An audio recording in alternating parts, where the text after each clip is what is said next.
Opa, estamos aqui, TV Votorantim, canal 10.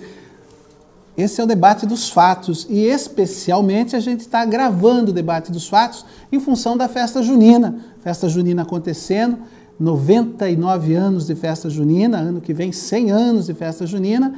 Então, o debate dos fatos está com tempo reduzido. Você que sabe que a gente às vezes faz o debate dos fatos aqui, em determinados momentos chega a ter 2h30, até 3 horas, quando o assunto político começa a ficar calorado, principalmente, né? Quando a gente tem aqui, principalmente, o vereador Marcão, que quando vem aqui o programa acaba se estendendo, porque é uma daquelas pessoas polêmicas aqui da cidade de Votorantim. Eu estou falando do Marcão Papeleiro, por quê? Porque o nosso convidado de hoje é um convidado muito que especial, não sou eu que vou apresentar para você, quem vai apresentar é a Luciana Lopes.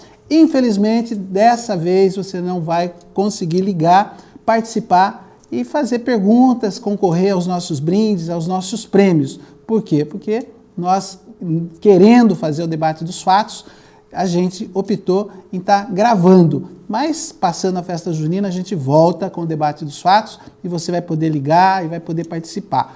Mas pode ter certeza, hoje o bate-papo, a conversa vai ser também muito importante, até para a gente entender o quadro político, não de Votorantim, não da região, mas o quadro político do nosso país. Luciana Lopes, boa noite, tudo bem com você? Boa noite, Wellington, tudo bem? Boa noite aos nossos telespectadores, mais uma vez aqui nos acompanhando no debate dos fatos.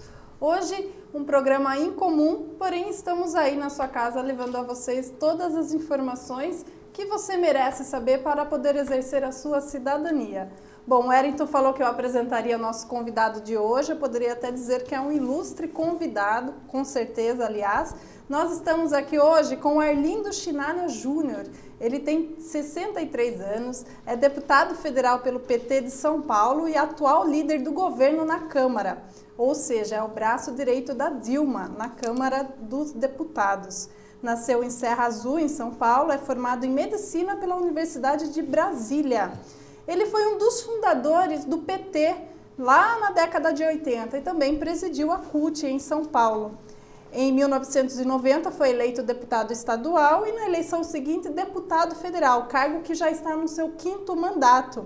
Entre 2001 e 2002 atuou na gestão de Marta Suplicy na Prefeitura de São Paulo.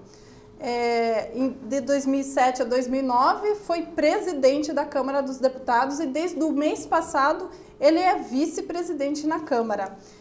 No ano passado, então, como eu já disse, ele assumiu aí a liderança do governo na Câmara e também é pré-candidato a deputado federal. Não é mesmo, deputado? Seja bem-vindo, muito obrigada por estar aqui. Obrigado, Luciana. Obrigado, Elton. Também cumprimentar os telespectadores. É verdade, como dá para notar, digamos, ao longo da vida, as circunstâncias me levaram a exercer determinadas funções. Agora, mais importante do que a função é como a gente conquista essas determinadas funções e como a gente as exerce. Então, eu acho que o fio condutor de toda essa atividade são as nossas convicções, as nossas ideias, os nossos ideais e o nosso compromisso em transformar o Brasil. Porque, para os jovens de hoje, que têm um direito conquistado por aqueles que, como eu, temos juventude acumulada, nós lutamos contra a ditadura para termos direito, inclusive, a eleger presidente da República, governadores, prefeitos de capitais. Na época havia os municípios de segurança nacional, hoje já não existe mais, ou seja, ao longo desses muitos anos, eu comecei minha militância já como estudante, ainda como estudante, na Universidade de Brasília. Então, eu que queria ser cientista, acabei priorizando a minha militância exatamente por entender, claro, a importância de um cientista, mas a importância das transformações sociais, porque acabam tendo um efeito mais rápido. E tenho, digamos, a alegria de estar vivendo um momento, digamos, de 11 anos para cá, especialmente, antes conquistamos a democracia, a Constituição de 88, mas de 11 anos para cá, mudanças significativas no Brasil. Então, certo. Eu agradeço muito também a oportunidade. E como o senhor avalia lá antes, quando o senhor ajudou a fundar o PT, a trajetória do PT de lá até hoje e a sua trajetória política aí nessas 3 décadas? Bem, o PT, como todo mundo sabe, ele vem num momento onde estávamos, digamos, na reta final de sepultarmos a ditadura em nosso país. E o PT representou, ele surge das chamadas lutas sociais, especialmente o movimento sindical, e no movimento sindical, o destaque, à época, era do Sindicato dos Metalúrgicos de São Bernardo, hoje, Sindicato dos Metalúrgicos do ABC. Ali nasceu Lula também, politicamente. Quer dizer, então, naquele enfrentamento, houve a politização de um conjunto muito grande de trabalhadores. E todo mundo entende facilmente que o sindicato, você pode, mesmo com grandes vitórias, você não muda a vida das pessoas. Porque se o marido é um metalúrgico, a esposa dele não é. Os filhos provavelmente não serão, né? Ou seja, você não consegue alterar as relações sociais, você não consegue alterar a sociedade.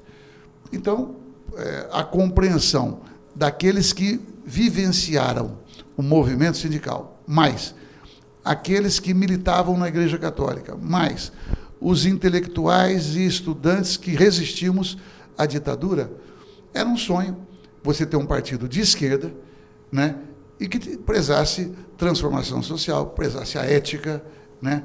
Enfim, o PT se propôs e sempre foi, e até hoje é um partido diferente. O partido tem falhas, tem erros, aí já respondendo a segunda parte, mas eu quero primeiro falar da transformação, que é o mais importante, eu creio, para a sociedade brasileira. Veja, quando o Lula assumiu a presidência, ele começou a dar aumento real para o salário mínimo, vocês se lembram, talvez a Luciana menos do que nós, mas o que se dizia é que ia quebrar as prefeituras, ia quebrar a Previdência Social, ia quebrar as empresas, que o Brasil não suportaria. Ali foi, digamos, uma das pedras de toque para a transformação da realidade brasileira. Por quê? Não foi só o aumento do salário mínimo acima da inflação. Nesses 11 anos, o aumento acima da inflação é quase 80%, portanto, praticamente dobrou o poder de compra de quem ganha o salário mínimo, que é o pior salário do país. Ou seja, o sonho da criação do PT se consolidou agora nesses últimos 11 anos. O senhor poderia avaliar dessa forma? Não integralmente. Certo. Eu acho que houve conquista. O salário mínimo é um. O outro são os programas de transferência de renda, porque o pior salário é o salário mínimo. Mas ainda há famílias no Brasil que não ganham sequer o salário mínimo. Então, programa de transferência de renda, né? Além do Bolsa Família, você tem aí, por exemplo, o Minha Casa Minha Vida. Porque imagino que é uma pessoa que não consegue pagar um aluguel de 400, 500 reais, de repente ele tem o direito de uma casa onde ele vai pagar 50 reais, aproximadamente. Então, são essas mudanças. Então, você pega, por exemplo, na área da educação, né? Então, nós dobramos, Lula e Dilma, o número de universitários do Brasil. Hoje são 7 milhões. Nós dobramos para 7 milhões o número de universitários do Brasil. Por quê? Se aumentou o número de escolas públicas, federais, universidades, se aumentou as vagas através do Reúne, se financiou bolsas integrais ou parciais para jovens que, não tendo condição de passar num vestibular de uma escola pública federal, é mais difícil, muito mais difícil. Ele não tinha dinheiro para pagar, nem a família, uma mensalidade, ele recebe a bolsa, né? E esse é o ProUni. No caso do Reúne, você aumentou as vagas nas salas de aula daquelas escolas federais. Certo. Lula e Dilma, aliás, só o Lula, em 8 anos, ele fez mais escolas técnicas federais do que todos os presidentes do século XX juntos. E agora, com a Dilma, ela criou o Pronatec. Bom, mesmo assim, para responder a sua pergunta, bom, isso realiza o sonho ou do PT, ou os meus? Claro que não. Os nossos sonhos não cabem ainda no orçamento do Brasil. É por isso que ainda há muita coisa a ser feita, né? Certo. Dentro da atual, vamos dizer assim,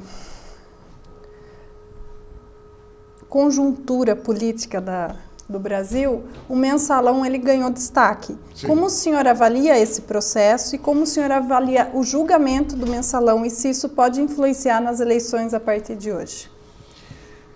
Primeiro, eu era líder do presidente Lula na Câmara quando veio o chamado mensalão. É um nome inventado pelo Roberto Jefferson, que teve um grande apelo popular. Isso atiçou a cabeça de todo mundo, passando a ideia de que havia, digamos, um sistema amplo de corrupção, mês a mês. Mensalão, você logo associa. Se fosse semanal, você ia imaginar que tinha gente pegando grana. Semanalão, e assim por diante. Quer dizer, e na verdade, houve 2 CPIs que investigaram, Ministério Público investigou, Polícia investigou, a imprensa, com certeza, investigou. Agora, nunca ninguém conseguiu provar que, de fato, havia um sistema de compra de votos para aprovar temas, porque é isso que ficou no imaginário. Na minha opinião, e eu não teria nenhum problema em dizer se eu tivesse convencido de outra coisa, mas, por tudo que foi investigado, o que houve ali foi caixa 2, de campanha, o que é um crime eleitoral. Mas é um crime conhecido, né? Entre todos os partidos, né? Claro, é o que eu ia dizer. Quando o ex-vice-presidente, já falecido lamentavelmente, Zé Alencar, um grande empresário, um mega empresário, né? Ele perguntado se nas campanhas dele já tinha havido caixa 2, ele falou assim, claro, desde quando eu fui candidato a vereador. Até porque, veja, mesmo que um eventual candidato não quisesse, um contribuinte, ele não queria aparecer contribuindo com o candidato, por vários motivos. Ele queria dar para um candidato da sua preferência e não queria dar para outro. Como é que ele dá para um e dá para outro? Ele ficava mal politicamente, né? Ou ele temia, ele contribuir com um candidato a prefeito, ganhasse o outro candidato a prefeito e sofrer retaliações. Então, era da cultura. Então, era errado, mas era da cultura. Felizmente, agora, nós, inclusive, aprovamos uma legislação mais rígida, onde isso tem um rigor muito maior. Que ainda não chega a ser a reforma política, né? Não, como o senhor avalia o que foi aprovado, o que se almeja e se o senhor também almeja essa reforma? Não, almejo, mas eu quero voltar lá. Tá? Pois não, à vontade. Veja, o chamado julgamento mensalão, a chamada ação 470, eu acho que qualquer professor de direito, qualquer aluno de direito, e nós todos temos o dever de analisar, e a imprensa também, com profundidade. Por quê? O julgamento e a condenação daqueles contra quem não havia nenhuma prova, o exemplo é o caso do Zé Disseu, pode ser que havia outros ali, foi baseado numa teoria chamada domínio do fato. Veja, por que eu digo que nós temos que analisar? É porque amanhã, ou hoje, qualquer um, mesmo não havendo provas contra qualquer um, ele poderá ser condenado pelas evidências. Bom, mas quem analisa essas evidências sem prova é o juiz. Quem é que disse que juiz é Deus? Quem é que disse que juiz não erra? Quem é que disse que não tem juiz que não vende sentença? Não estou falando do Supremo, estou falando de julgamentos. Porque a teoria do domínio do fato não fica só no Supremo. Vai permear, e já permeia, todas as decisões do Judiciário. E o teórico alemão, que foi quem desenvolveu esta teoria, esta tese, disse, alto e bom som, que esta tese não se aplicava naquele julgamento. É por isso que eu estou dizendo que é um dever ético, moral, profissional, de cidadania, que se analise de fato. Por quê? Eu não tenho nenhum compromisso com o erro. Nenhum. Agora, a vida inteira me bati contra as injustiças. Para exagerar na comparação, Imagine qualquer um ser condenado por um crime que não cometeu porque alguém interpretou dessa teoria e, digamos, abdicou da busca da prova e achou dispensável a prova. É muito grave. Então não houve crime. Não, veja. Esse crime. Não. Eu estou dizendo que não conseguiram provar. Se não conseguiu provar, na minha opinião, você condenar não é, digamos, correto. É só perguntar para qualquer telespectador.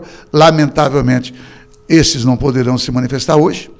Mas se alguém se sente confortável, eu tenho convicção que eu não cometi nenhum crime na minha vida.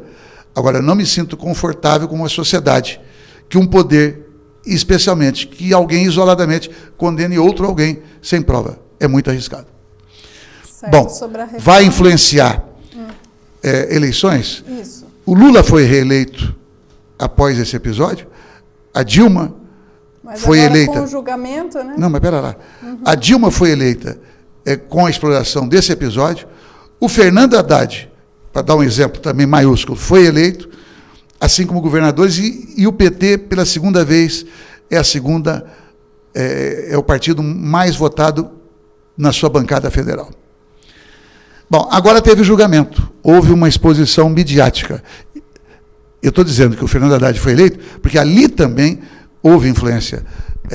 A eleição dos prefeitos, candidatos a prefeito do PT, sofreram influência. Agora, se tentarem explorar, nós temos que dizer alto e bom som aquilo que a mídia deu um apelido equivocado, que é o chamado mensalão mineiro. Não tem nada de mineiro. O que é o mensalão chamado de mineiro? É que o Marcos Valério, que foi aquele que era o centro do chamado mensalão do PT, foi o mesmo que era o centro do mensalão do PSDB, que envolveu também o presidente nacional do PSDB, então candidato a governador, que foi Eduardo Azeredo, que teve que renunciar agora quando o Ministério Público pediu a prisão dele por mais de 20 anos. Com menos mídia. Não, sem mídia. É só o telespectador colocar na sua própria reflexão se ele lembra, se ele viu a exuberância da mídia nesse caso. Então, a mídia, ainda que ela se diga neutra, nem sempre ela consegue cumprir com digamos, com esse autopoliciamento. Na minha opinião, ela não é neutra. Certo. E a reforma política? Reforma política, veja. Reforma política todo mundo defende. O problema é que cada um defende aquela que acha melhor para o seu partido. Certo. Mas no caso do PT é diferente. Não há nenhum partido que elege a presidência da República, a maior bancada, aumenta a sua bancada de senadores e estamos defendendo a mudança das regras do jogo. Porque nós passamos uma vida sofrendo contra as regras. E qual é a regra que a gente se insurgia? Hoje o PT arrecada dinheiro. O PSDB arrecada dinheiro. Né? Outros partidos arrecadam. Bom, o PT passou muito tempo sem arrecadar quase centavo algum. Eu tive uma campanha a deputado federal, acabei ganhando, mas eu passei 40 dias sem conseguir imprimir um panfleto e um quarto de folha. O Marcão conhece, o Iduígues tinha montado uma plenária, que era então presidente dos sindicatos papeleiros de Mogi, região, e lá fizeram uma plenária, tinha 300 pessoas, e não tinha um papel para distribuir. A brincadeira que fizeram comigo é a seguinte: escuta, você autoriza a gente tirar um xerox desse seu panfleto? Não tinha panfleto. E hoje, eu estou dizendo, o PT arrecada talvez seja o partido, com certeza, o que mais arrecada. E nós estamos defendendo o financiamento público de campanha. Por quê? Porque nós achamos que é antidemocrático o poder do dinheiro decidir eleição. Capitalismo das eleições, né?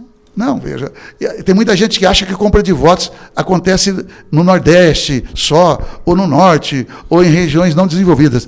Acontece aqui em Votorantim, acontece aqui em Sorocaba, acontece em qualquer cidade do país. Tem várias formas de comprar votos. Tá ok. Wellington? Deputado Arlindo, assim, essa iniciação sua aqui, aliás, a Luciana foi muito feliz, já tocou em assuntos que de certa forma, são assuntos que está aí na mídia nacional, né? Isso. E a cidade de Votorantim é uma cidade que tem aí um perfil do seu eleitorado, pelo menos nos números das eleições, onde o Partido dos Trabalhadores sempre está à frente aí na contagem final dos votos. O eleitor votorantinense tem uma simpatia muito grande pelo PT, de uma forma geral, né? O senhor tem aí uma característica, vamos dizer assim, municipalista, se preocupa com os municípios, sabe das dificuldades que os municípios enfrentam no seu dia a dia, nas suas administrações, né? E tão próximo ao governo federal, agora vice-líder, né? Qual a reforma que precisa ser feita para que os municípios possam ter uma fatia maior na distribuição de renda, de orçamentos federais? Porque a grande reclamação é a grande choradeira dos prefeitos não só de Votorantim, mas desse Brasil afora, né? Então eu acho que eu estou aqui fazendo uma pergunta que os prefeitos gostariam de estar fazendo para uma pessoa que está tão próxima do governo federal. Primeiro eu preciso dar uma informação. Na medida que eu fui eleito vice-presidente, eu me afastei da liderança do governo, porque não pode acumular.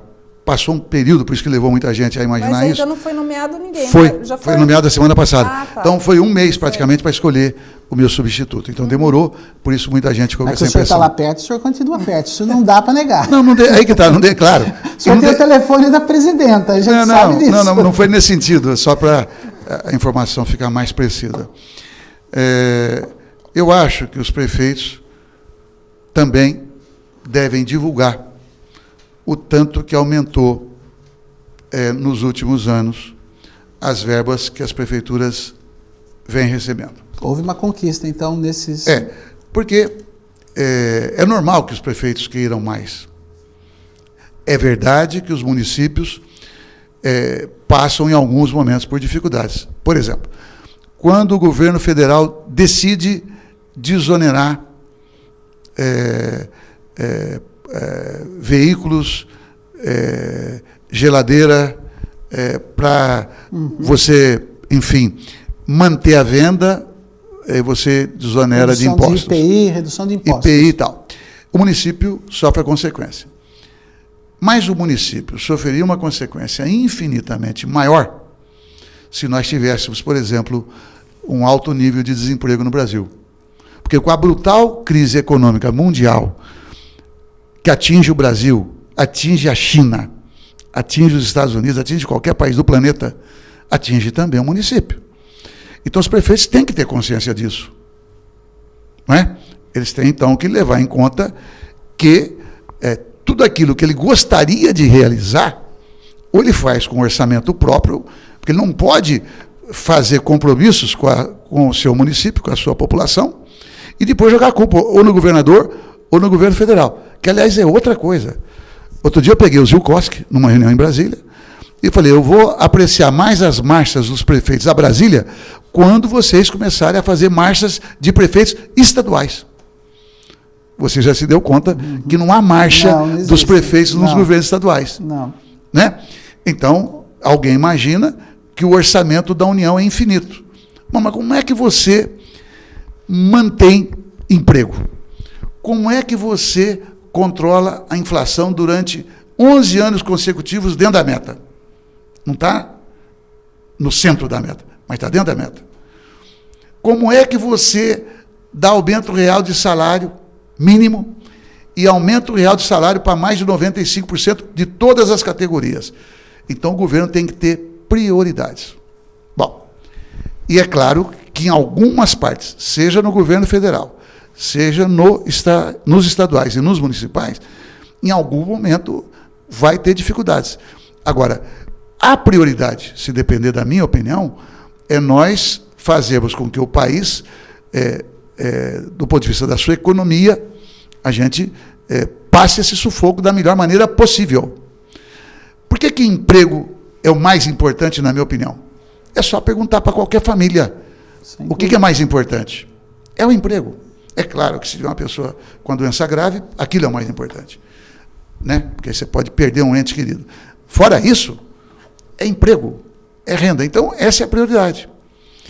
E aí os prefeitos, eles sofrem, por exemplo, não, nós estamos gastando muito com saúde.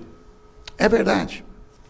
Né? É verdade. Agora, eles deveriam ter a coragem de dizer: houve uma campanha nacional contra 40 bilhões para a saúde, que foi exatamente acabar com a CPMF, que hoje corresponderia a 50 bilhões. Faz falta ou não 50 bilhões para a saúde? Muita falta. Então, percebe? Então não pode, quando você analisa qualquer quadro, seja na ciência, seja na política, seja na imprensa, você tem que fazer uma análise mais abrangente. Porque aí fala, bom, mas o Brasil está indo bem na economia? Eu posso dar alguns números. Né? O Brasil, por 2 anos consecutivos, foi o segundo país que mais recebeu investimento externo. Em 2012 foi um recorde, em 2013 foi um pouco menos, foi o segundo recorde. O Brasil está entre os 5 países que mais recebem investimento externo. O Brasil multiplicou por 11, no mínimo, as suas reservas cambiais. Hoje estão em torno de 380 bilhões de dólares. E por aí vai. Né? Digamos, o comércio externo brasileiro pulou de 108 bilhões de dólares para 480 bilhões de dólares. Então, o Brasil deixou de ser um país que merecia dó, e hoje é um país que disputa com as grandes potências econômicas do mundo. É por isso, inclusive, que fazem, muitas vezes, uma análise muito rigorosa, até especulando, né? E divulgando que a inflação não tá, vai escapar. Faz quanto? Faz 2 anos que eles falam que a inflação vai escapar do controle. Certo. Então, qual que é a saída? Veja, o que está se discutindo nesse momento é aumentar em 2% do ICMS para os municípios. Não sei se vai passar, mas essa vai ser o grande debate. Eu sei que você vai perguntar coisas mais atuais, mas deixa eu voltar lá atrás. O senhor é de um período do PT, aliás, o senhor falou aí que o Partido dos Trabalhadores hoje é um dos que tem uma arrecadação grande, né? Claro e objetivo, grande. E o senhor é daquele período em que o partido, no seu início de militância, de se fazia sardinhada, se fazia mimeógrafo, né? Pizza. Aqui em Sorocaba a gente fazia tudo isso também, e a gente sabe que, como o senhor é do início, lá onde o senhor estava, também a prática era essa, né? Esse PT não dá saudade no senhor, do ponto de vista de uma militância com uma outra, com menos interesses outros, e mais com aquele interesse da transformação, daquele socialismo, enfim, como o Arlindo é hoje, tendo como base aquele PT de 88, 86, 88, enfim. Ou antes. Desde a fundação de 80. Veja, traduzindo em 2 ou 3 palavras. Aliás, só interrompendo, o senhor é uma das principais figuras do partido hoje que permaneceu, do ponto de vista assim, de estar ocupando o mandato, né? Está aí, está atuante, está participando, está defendendo o partido, está defendendo o governo. Então o senhor é a referência, E o mais importante, é uma referência que vem lá da época dos mimeógrafos e da sardinha, né? Então, eu acho que o senhor poderia nos dar como que é a cabeça do Arlindo vivendo esses 2 momentos. Veja, eu há pouco comentava que a gente tem que fazer sempre uma análise a mais abrangente possível. Eu dizia também há pouco, falei, eu quero traduzir em 2 ou 3 palavras. O PT de então, a nossa militância tinha um nível ideológico e político muito mais arraigado do que aqueles que vieram para o PT. Não todos, é claro, eu estou falando no sentido genérico, posteriormente. Então, veja, não basta as pessoas terem bom sentimento. As pessoas podem ter o sentimento cristão, podem ter o sentimento da solidariedade, que eu acho que são os sentimentos mais nobres que a pessoa possa ter. Agora, a dedicação para você fazer transformações, ela é muito mais exigente. Vou dar o exemplo da Dilma.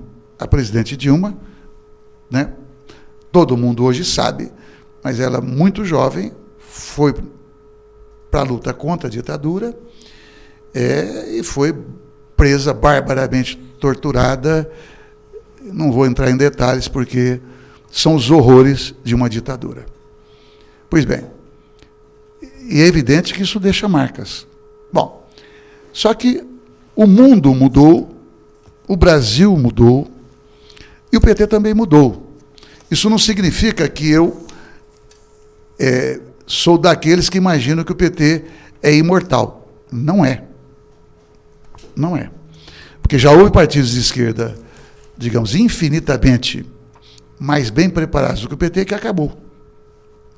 Exemplo, o partido bolchevique, vamos dar um exemplo aí, bastante jurássico, né? Mas foi o partido que fez a Revolução Russa. Sim. Que produziu os maiores quadros do marxismo de todos os tempos. Sim. E o PT nunca chegou nesse nível. O PT nasceu reformista. O PT nunca foi revolucionário. Ainda que muitos do PT não tivessem essa própria percepção. Individualmente, pessoas libertárias, revolucionárias. Sim. Agora, a estrutura partidária, ela nasceu para disputar a eleição, né? Uhum. E eu me lembro que, quando o Lula estava para ganhar a eleição, eu fui convidado pelo consulado italiano para ter uma conversa. Eles queriam conhecer do Brasil e do PT, e me convidaram. E lá pelas tantas perguntaram para mim, mas e os radicais do PT? Eu falei, o PT não tem radicais. Mas como não tem radicais? Eu falei, escuta, partido que disputa eleição não é radical. Eu falei, radical são aqueles que mataram o Aldo Moro, sim, que era o primeiro-ministro italiano. Sim. Só para eles, então, entenderem que digamos, estavam aqui no nosso país e, portanto, nesse debate, não podia atribuir ao PT algo que não cabia ao PT. Agora, então, nós temos que fazer um trabalho permanente de politização da sociedade, porque se tem, acho que a parte mais nobre da atividade política é quando homens e mulheres de boa índole começam a se interessar pela política e participar pela política e, digamos, conduzidos por esse compromisso de fazer uma sociedade mais justa. Então, a mesma coisa eu defendo hoje para o PT, né? É por isso que o PT tem várias alas, várias tendências, várias disputas, né? Agora, o PT hoje, do ponto de vista ideológico, é menor do que já foi, ainda que ele seja infinitamente maior eleitoralmente. A sua ideologia? Eu sou de esquerda, evidente. Então não houve mudança nesse... Não, é evidente que não. Eu não estou dizendo que o socialismo vai chegar aqui amanhã, até porque nunca houve socialismo na face da Terra. Não há socialismo em Cuba, não há na China, não houve na União Soviética. Né? Eu estou vendo pela sua face. Um dia podemos fazer esse debate. Talvez você tenha acreditado que houve. Alguns socialistas convictos devem estar... Não, socialista, eu estou falando enquanto sociedade. Enquanto sociedade. Eu falo, não houve socialismo. Socialista convicto há no Brasil também, há no PT também. Mas estou dizendo o seguinte, até porque tem muita gente que acha que uma sociedade socialista é aquela que tem um Estado forte. Uhum. Exatamente o contrário. Numa sociedade socialista, por ser superior, você tem uma sociedade muito mais educada, então o poder do Estado é um poder que a gente, teoricamente, define como evanescente. Ele vai desaparecendo. É um debate difícil, abstrato, mas que, quem sabe, um dia a sociedade como um todo faça esse debate. Correto. Nós falamos aqui sobre a trajetória do PT, um pouco da sua trajetória política também. Agora eu queria trazer mais atual a sua atuação na Câmara, né? O senhor deixou aí recentemente esse importante cargo de líder do governo na Câmara e o senhor é, com certeza, o político mais influente lá dentro. Eu acho que até pela sua trajetória, agora o senhor ocupando a vice-presidência e deixando esse cargo para ter que ocupar esse outro, então é um sinal de que o senhor tem bastante influência lá. Todas essas articulações que são necessárias para que o governo conquiste tudo aquilo que almeja, pensando que o governo tem a maioria na Câmara, aí com mais de 400 deputados, mas não é unânime, né? Como que é a sua atuação É um trabalho de formiguinha, talvez, né? O senhor tem essa influência, mas tem que convencer um a um ali, né? E no que isso reflete para a população? Esse trabalho tão político, de articulação, que quem assiste lá pela TV Câmara, lá, nota que parece que é um povo que não se entende, né? Mas isso deve trazer algum resultado para os cidadãos. Então, como que o senhor faz essas articulações e como isso chega em nós aqui, em Votorantim, nos nossos telespectadores? Muito boa pergunta. Na verdade, você, de outra maneira, é o seguinte, né? O que o parlamento faz pelo povo? Isso, não é isso? E aí você me deu como exemplo, como líder do governo. É verdade, eu vou até contar uma história. Quando eu fui nomeado pelo Lula, líder do governo dele na Câmara, eu cruzei com o Marco Maciel, então senador pelo PFL, com quem eu sempre tive uma relação de respeito mútuo, portanto amistosa. Falei: Arlindo, você pegou a pior tarefa que alguém pode pegar. Ele falou: eu já fui vice-presidente da República, senador, governador de Pernambuco, presidente da Câmara dos Deputados, líder de bancada, e já tinha sido tudo, só não foi presidente, Marco Maciel, né? E fui líder do governo. Então, se prepare, porque é a pior função que um ser humano possa pegar. Eu não tinha dimensão, mas eu quero dizer que eu concordo hoje com o Marco Maciel. Eu estava brincando aqui antes de entrar no programa, eu falo: líder do governo só dá má notícia. Por quê? Você tem que conduzir aquilo que é uma decisão daquele governo do qual você é líder. E o que é que acontece? Então você tem todo mundo quer tudo. Todo mundo quer um pouco mais, todo mundo reivindica. E ainda mais no ano eleitoral, você imagina como é que deputado e senador fica no intuito de atender até para que ele não perca a eleição. Então, é isso que você falou, quer dizer, o trabalho de formiguinha são infindáveis reuniões, infindáveis divergências, onde você tem que negociar dia e noite. É um trabalho, digamos... O senhor dorme? Pouco, muito pouco. Então, é um trabalho muito árduo. E quando todo mundo imagina que o deputado chega lá na terça e vou embora na quinta, e eu chegava na segunda e saía de lá na sexta. E quando a presidente Dilma me chamava, era qualquer hora, em qualquer dia da semana. E ela chamava muito?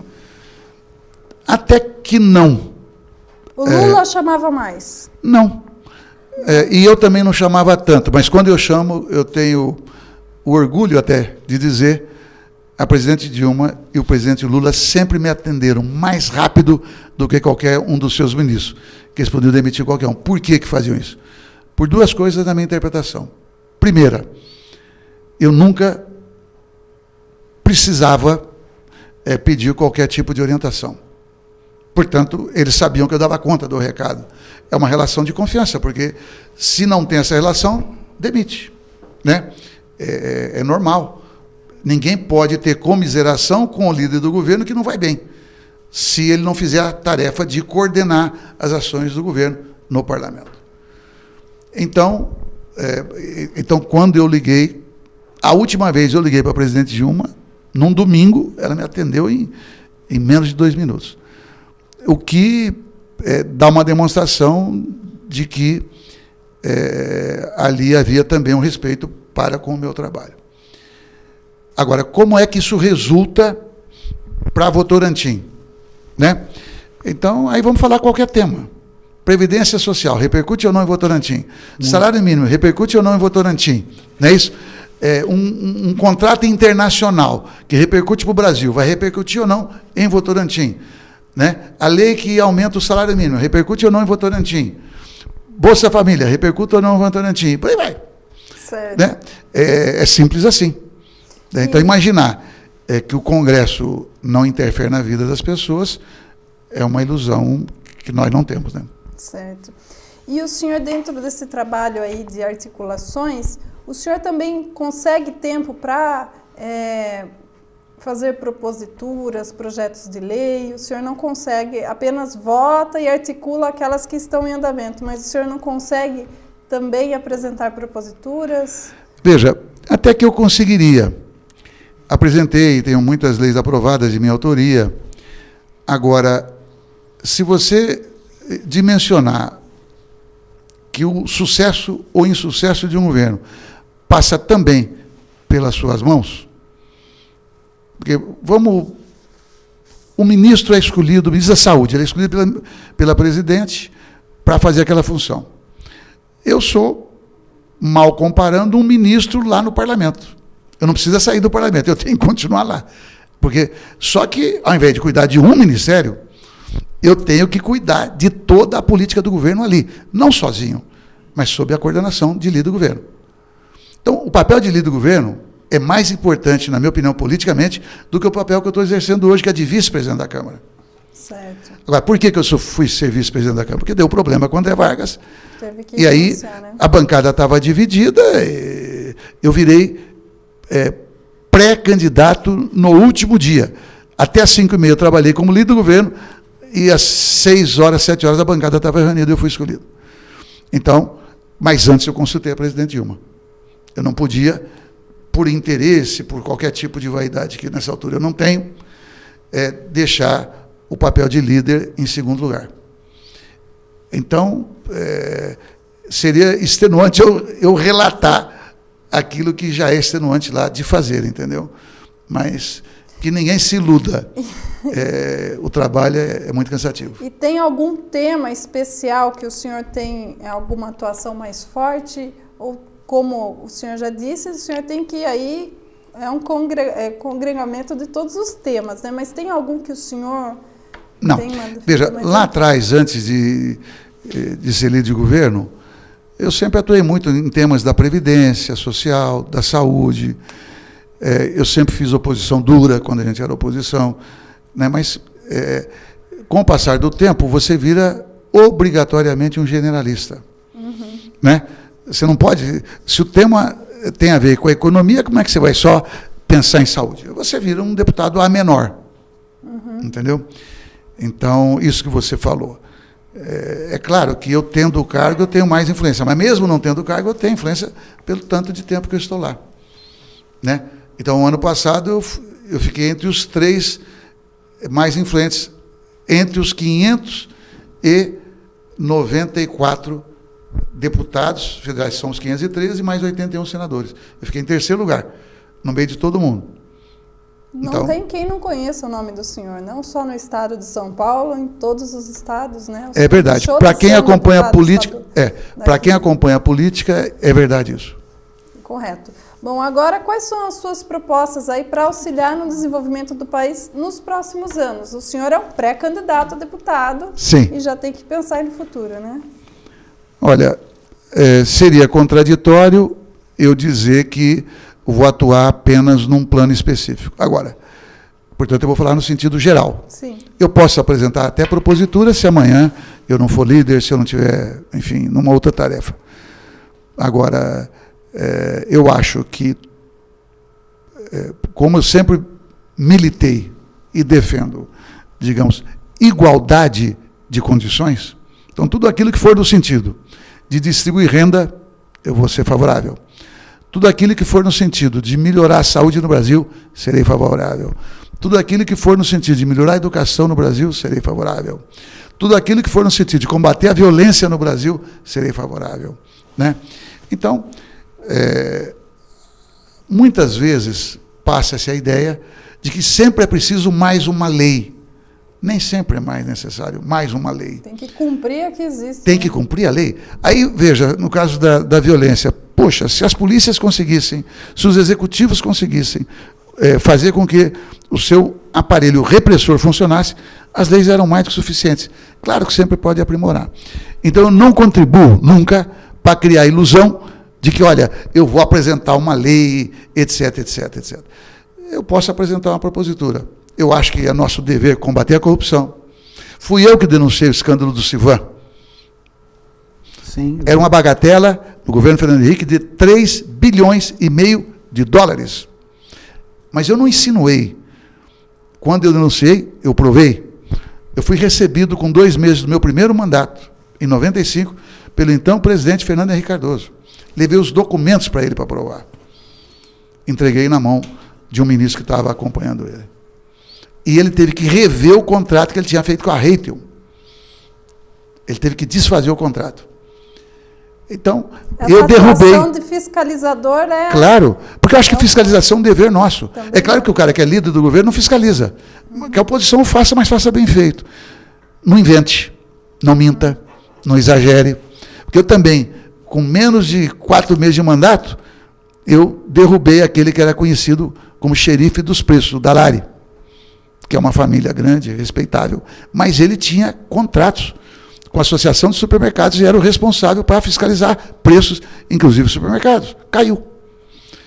Então, por isso que eu falei, eu brinco assim, eu gosto de jogar pela bola 7. Quem sabe de sinuca sabe que é bola 7. Ou seja, eu acho que a gente tem que trabalhar pelo que é principal. E é da minha característica.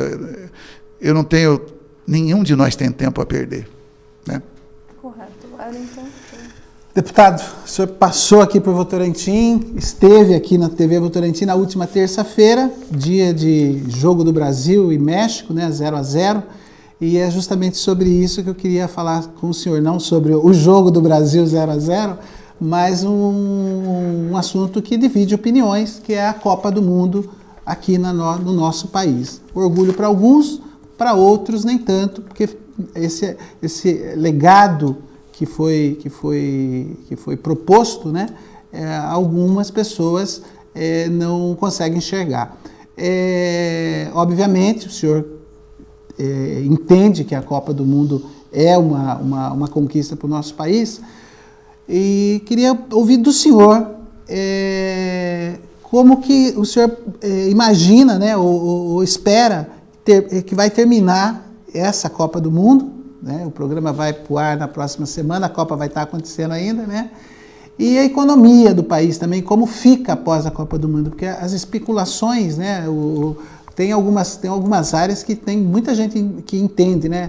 Futebol, economia, o pessoal aí sabe tudo dessas coisas.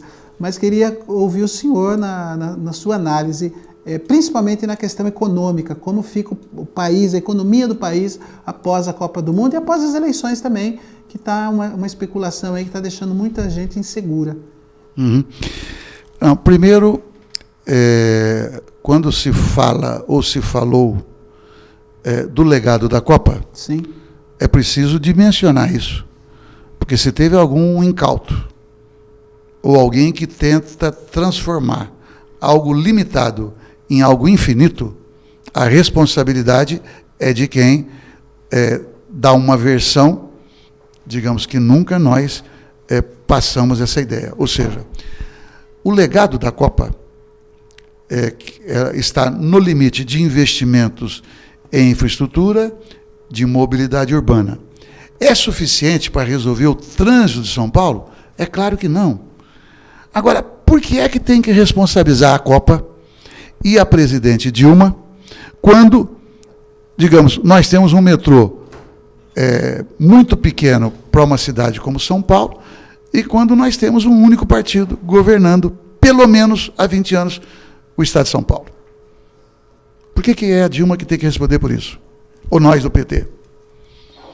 Bom, primeiro isso. Segundo, durante a construção dos estádios, quanto que houve de dinheiro público? Na verdade, não houve dinheiro público.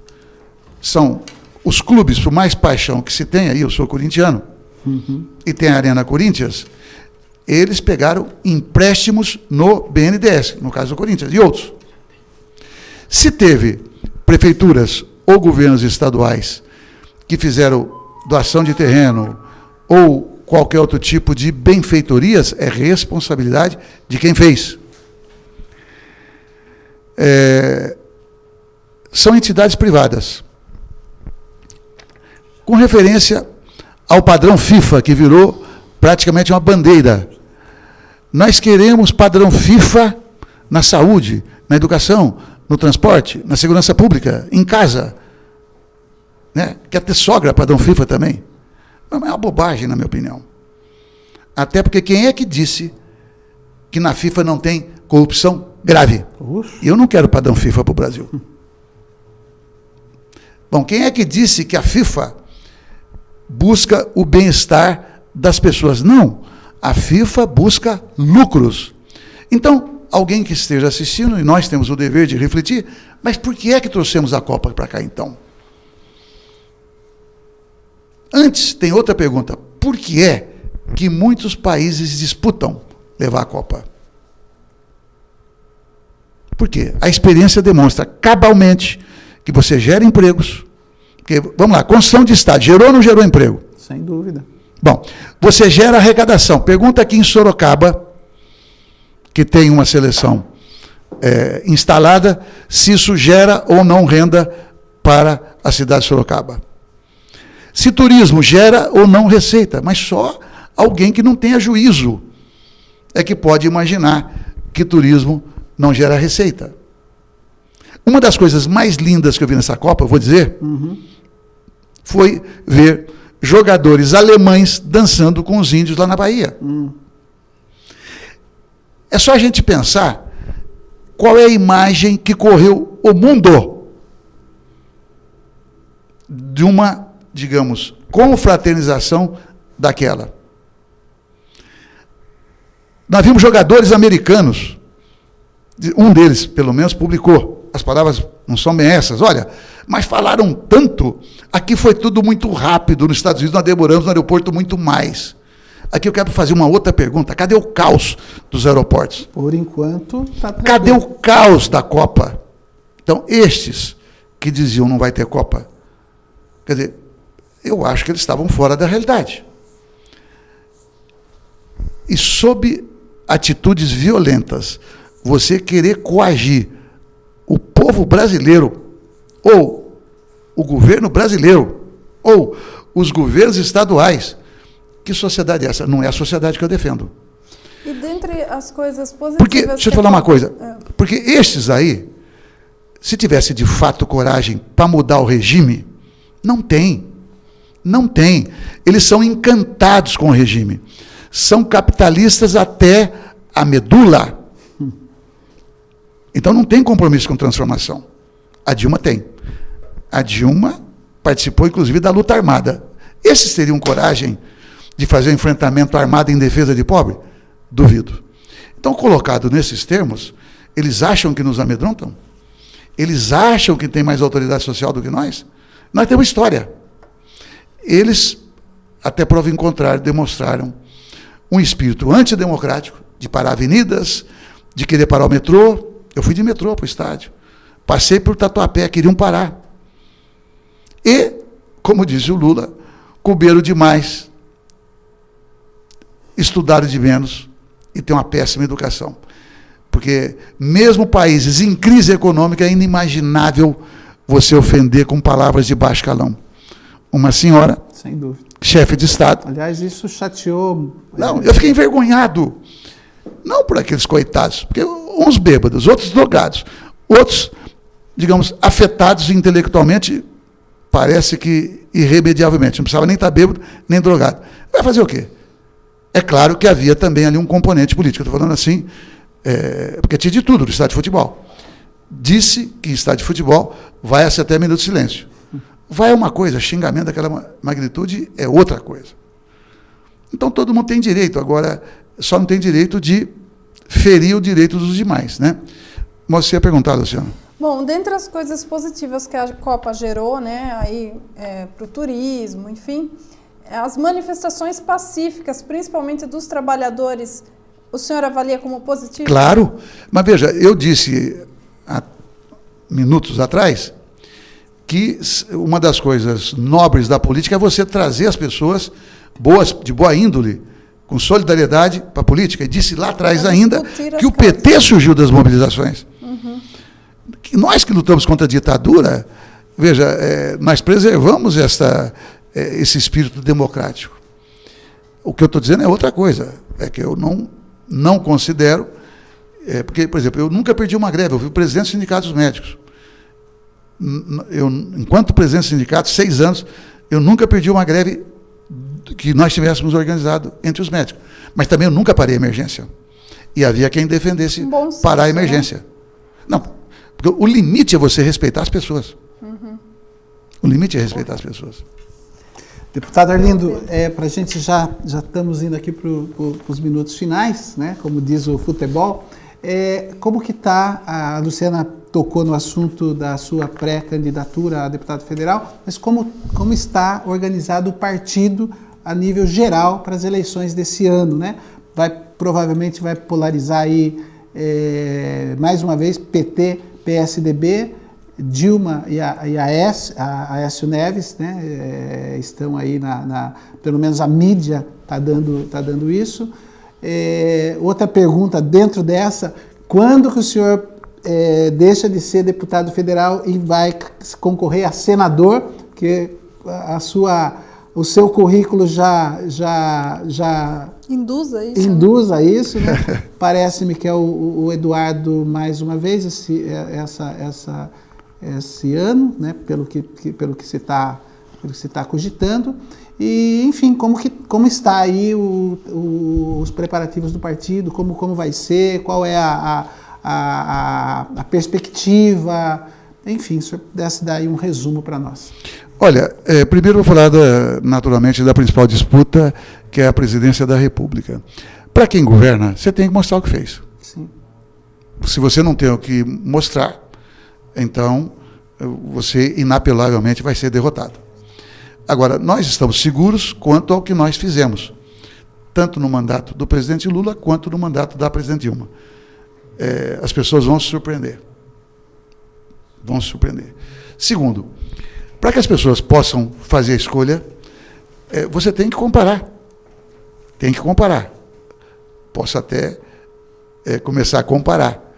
Enquanto o presidente Lula gerou, em média, 1.800.000 empregos mês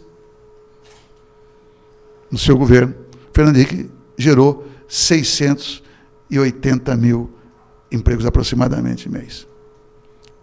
Da presidente Dilma é um pouco menor do que a do presidente Lula, por situações da economia. Então nós queremos comparar. Até porque eu acho que é uma maneira das pessoas, ouvindo, assistindo, lendo, poderão pesquisar por conta própria. Até porque um governo federal decide sobre as nossas vidas. Simplesmente assim. Então, nós estamos preparados para um bom debate, para mostrar o que fizemos e fazer o enfrentamento que a Luciana há pouco falou, né? Parece que ninguém concorda com ninguém em campanha, então isso acirra. Vai ter segundo turno?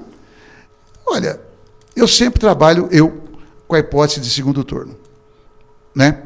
Em qualquer situação.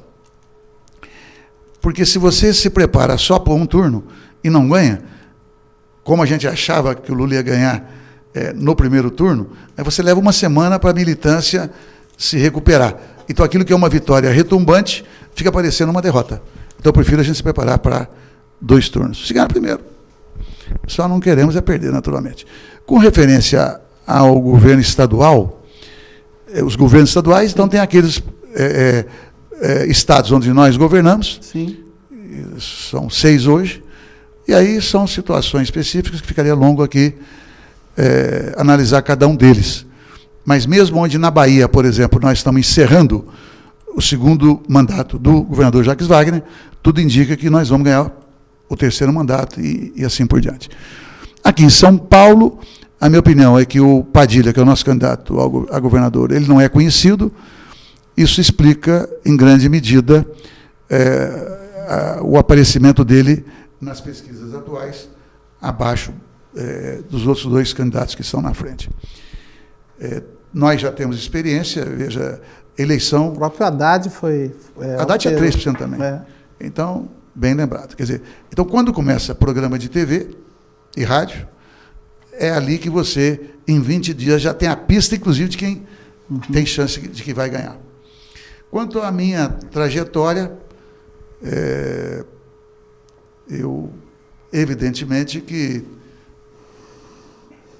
o que um deputado poderia conquistar, eu já conquistei tudo, né? Desde presidente de comissão até presidente da Câmara. Fui considerado 2 anos consecutivos o parlamentar mais influente do Congresso Nacional. Então, digamos, eu fiz uma trajetória incomum, né? Quanto a eu ser candidato ao Senado ou a governador... Essa discussão não existe internamente no partido? É que eu sou minoria dentro do PT. Né? Eu não sou daquela que é a maior força interna. É minoria, mas foi eleito vice-presidente da Câmara. Não, mas são as circunstâncias, dentro né? do partido. Mas quando você vai escolher candidatos dentro do PT, você tem que ter uma maioria que te apoie, né? E aí nem sempre prevalece a razão, né? Prevalece muita coisa, boas ou não necessariamente boas, né? Coisas oportunistas também, né? Tem, para todo lado tem. Em qualquer instituição humana tem a qualidade e tem um vício, né? Então, isso nem as igrejas, lamentavelmente, escapam, né? Respeitosamente, estou falando, só para dar a dimensão que nós, humanos, somos falhos, né? E, portanto, eu não defendo o PT, não qualquer um do PT, é um santo, não é nada disso. Então, temos disputas internas. Então, mas eu já passei também, eu nunca acreditei que o mais importante é o cargo onde você está, né? O mais importante é o que você faz na essência. E espero que, ao longo dessa trajetória, eu tenha marcado pessoas, homens, mulheres, né? Com exemplo, com reflexões, e especialmente meus filhos, já me basta. Maravilha. Bom, gente, nós estamos aqui praticamente finalizando o debate dos fatos, um debate dos fatos especial, em dois sentidos. Primeiro, pela visita do deputado Arlindo Chinaglia, e especial pelo fato da gente estar gravando, geralmente ao vivo, como eu já expliquei. Você participa, você liga, faz perguntas, né? Mas em função da festa junina, toda a nossa equipe está envolvida com a festa junina e a gente optou em estar gravando. Eu gostaria de agradecer muito, mas muito mesmo, a alguns amigos meus pessoais que estão acompanhando o deputado aqui nessa visita na TV Votorantim. O ex-prefeito Carlos Augusto Pivetta está aqui com a gente, ele que fez aí toda a ponte, agradeço bastante o Pivetta. O Marcão Papeleiro, vereador aqui da nossa cidade, vereador polêmico, vereador atuante, vereador que dá muito trabalho para a Luciana Lopes, né, que faz a cobertura da Câmara Municipal. Toda semana tem que fazer lá a transcrição das falas do Marcão. Então, muito obrigado, Marcão. E também ele, que é vereador aqui na cidade de Sorocaba. A gente costuma dizer que a cidade de Sorocaba faz parte da Grande Votorantim. Então, todo mundo lá de Sorocaba, a gente tem um carinho muito especial, principalmente os vereadores, que a gente tem uma afinidade, e entre eles está o França, né, que é pré-candidato a deputado estadual aqui pela nossa região. E, aliás, falando disso, nós estaremos, antes que termine o prazo aí, que os pré-candidatos possam participar de programas eleitorais, nós estaremos elaborando, já estamos elaborando, eu e a Luciana Lopes, um programa para que a gente possa estar convidando os candidatos aqui da nossa região, para que eles possam estar aqui falando das suas propostas, falando daquilo que esperam, né, do seu trabalho futuro como deputado estadual e como deputado federal. Então aguarde aí, passando a festa junina, nós teremos esse projeto sendo viabilizado, como é em todas as eleições que a TV Votorantim participou, né? A gente abre esse espaço porque a gente quer ouvir, quer saber e conhecer um pouquinho mais daquelas pessoas que vão nos representar. Bom, vou me despedir primeiro da Luciana Lopes e depois do deputado. Luciana, obrigado, parabéns aí, você estava afiadíssima aí no que diz respeito ao deputado, né? E, então, muito obrigado aí pela sua companhia aqui na bancada.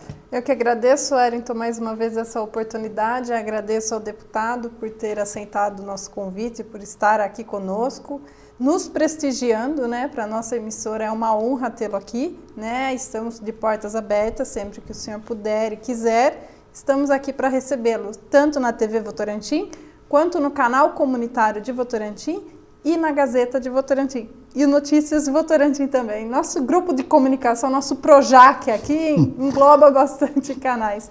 De qualquer forma, agradeço mais uma vez a atenção do senhor e por participar dessa entrevista. E agradeço a você, telespectador, por ter nos acompanhado em mais essa edição do Debate dos Fatos. E esse programa depois também estará no YouTube, né? E nós temos lá debatedosfatos.blogspot.com, o link para você poder assistir esse programa depois, que vai ficar aí na rede da internet. Muito bem, eu também agradeço bastante a todos que estão aqui, a Luciana Lopes, Jorge Silva, o Eduardo da Gazeta de Votorantim, acompanhando, escrevendo tudo aqui que o deputado falou, Carlos André, Diego Salles, muito obrigado. E o deputado, que aliás já esteve aqui em outras oportunidades aqui na TV Votorantim, você que está em casa se recorda, se lembra, quero dizer que a cidade de Votorantim, uma cidade amiga, hospitaleira, eu sou suspeito porque sou um apaixonado por Votorantim, uma das ações do governo federal que muito nos orgulha, até porque a gente tem esse entendimento social, esse entendimento que algumas coisas precisam mudar, que a divisão dos bens precisa acontecer, é a nossa casa, a nossa vida aqui em Votorantim. Sem dúvida nenhuma... Oi? Minha casa. Minha casa, é que ele minha puxou vida. para Votorantim. Minha casa, minha vida é um apelido comum do governo. É um apelido comum. Agora, quando é Votorantim, é nossa já. É sem dúvida um dos projetos federais, né, que mais nos orgulha, que mais nos faz se sentir assim, com que as pessoas, principalmente aquelas pessoas com menos possibilidade, realizando o seu sonho. Nós, como televisão, como jornal, a gente presencia. Estamos lá a hora que ela recebe a sua chave, a hora que ela entra no seu apartamento, e devo dizer para o senhor que é algo assim inesquecível e às vezes difícil de segurar a emoção, né? Então, eu como um comunicador, um simples comunicador, mas um apaixonado pela cidade de Votorantim, que o telespectador entenda e compreenda o que eu estou dizendo aqui, né? A gente tem que agradecer sim, porque a política é isso, a política ela só faz sentido quando o poder é utilizado para principalmente essas pessoas. Então eu não me envergonho e não tenho nenhum compromisso com ninguém que eu não possa fazer esse agradecimento em público para uma pessoa tão próxima do governo federal. Então, muito obrigado por estar aqui na cidade de Votorantim, muito obrigado por visitar a TV Votorantim, isso nos orgulha bastante. Sucesso na sua carreira política é redundância, né? Mas tenha certeza que a gente tem um respeito muito grande pela pessoa e pelo político Arlindo Chinaglia. Até porque, dentro de tudo o cenário que está aí, não só no Partido dos Trabalhadores, mas em tudo quanto é partido, né? Pessoas com essa condição de poder andar, entrar e sair de qualquer lugar de cabeça erguida e debater assuntos. A Luciana não poupou o senhor de absolutamente nada e o senhor respondeu aí de uma forma também tranquila. Isso mostra o diferenciamento que há do político e do político. Então, muito obrigado. E a casa, como a Luciana falou, está sempre de portas abertas para o senhor e para todos aqueles que se sintam, né, no direito de estar aqui e colocar suas ideias, tá bom? Está com o senhor o microfone. Olha, então eu que agradeço muito as suas gentis palavras, bem como a Luciana. Momentos como esse, para mim, também são muito caros, porque é próprio da imprensa, e nós temos que valorizar, fazer questionamentos, né? Portanto, eu sempre tomo como, dentro da mais absoluta normalidade, qualquer pergunta que me seja feita. Então, eu me sinto muito honrado também com as palavras de vocês. E quando você menciona Minha Casa Minha Vida, tem vários outros programas, e eu fazia referência de que as pessoas vão se surpreender, porque as pessoas, de maneira geral, não têm informações daquilo que é feito no Brasil inteiro. Às vezes, e eu faço isso em homenagem ao Piveta, não sabem nem aquilo que é feito na própria cidade. Esta praça. Sim, esta praça de eventos. Eventos, onde nós vamos ainda visitar hoje, que foi uma conquista da cidade, no governo do Piveta, e custou quase R$1 milhão, que veio do governo federal, onde eu também tive a satisfação de colaborar a pedido aqui do Piveta. Emenda parlamentar, né? Hein? Através de emenda parlamentar. Né? Foi enfim, foi uma atuação nossa. E é claro, eu nunca gosto de ser medido por emenda. Agora, porque é comum também, e eu quero cumprimentá-los, eu fiz a referência também para cumprimentar vocês. Em nenhum momento vocês perguntaram assim, o que é que o senhor trouxe, o que é que você trouxe para Votorantim? É raro, porque as pessoas normalmente entendem que o mais importante é isso, e não é. Acho que vocês tocaram nos pontos mais importantes. Por isso que eu quis, com a presença do Piveta aqui, estendo aí ao Marcão e também ao França, essa é uma luta nossa, né? É uma luta nossa e é uma maneira, portanto, de, mesmo não tendo a reforma tributária, você contribuir com cada município brasileiro. Então, agradeço muito a oportunidade, um abraço a vocês, um abraço especial aos telespectadores. Me perdoem, porque as perguntas foram bem formuladas, tocando em assuntos difíceis, eu me senti na obrigação, até para manter a minha coerência, de tocar em temas que não são comuns serem nem perguntados e muito menos falados. Mas espero que a gente tenha contribuído para, com esse debate, com a compreensão da nossa sociedade. Com certeza contribuiu. Então, a você, muito obrigado pela audiência. A TV Votorantim está na programação da Festa Junina e o debate dos fatos vai estar reprisando em alguns momentos, vai estar no ar na próxima sexta-feira e reprisando também no canal 3, o canal comunitário. E na próxima semana a gente volta com mais um debate dos fatos. Tenham todos um bom final de semana, fiquem todos com Deus e aproveitem a sua família. Como eu sempre falo, se há uma das poucas coisas que vale muito, mas muito a pena nessa vida é a família. Então aproveite a sua família nesse final de semana. Muito obrigado e até a próxima.